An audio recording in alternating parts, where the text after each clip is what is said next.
స్వర్గానికి వెళ్ళిన వేశ్య. వినడానికి కొత్తగా ఉన్నా ఇది ఒక మంచి నీతి కథ. ఈ చిన్ని కథ మనల్ని కాసేపు ఆలోచించేలాగా చేస్తుంది. రామాపురం అనే గ్రామంలో ఒక వేశ్య నివసిస్తూ ఉండేది. ఆమె ఇంటి ఎదురుగానే ఒక పండితుడు తన కుటుంబంతో జీవిస్తూ ఉండేవాడు. ఆమె ప్రతిరోజు ఆ పండితుడి చేతిలో ఉండే జపమాలను చూసి తన మనసులో ఇలా అనుకుంటూ ఉండేది. ఈ పండితుడు ఎంత అదృష్టవంతుడు, నిత్యం దైవనామస్మరణ చేసుకుంటూ భక్తి శ్రద్ధలతో ఉంటున్నాడు. ఆయనలాగా దేవుడి సన్నిధిలో గడిపే అదృష్టం నాకెప్పుడు వస్తుందా అని ప్రతిరోజు బాధపడుతూ ఉండేది.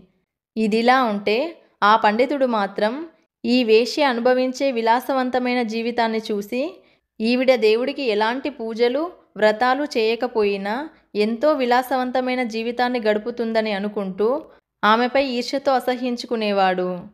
అలా కొంతకాలం గడిచిన తర్వాత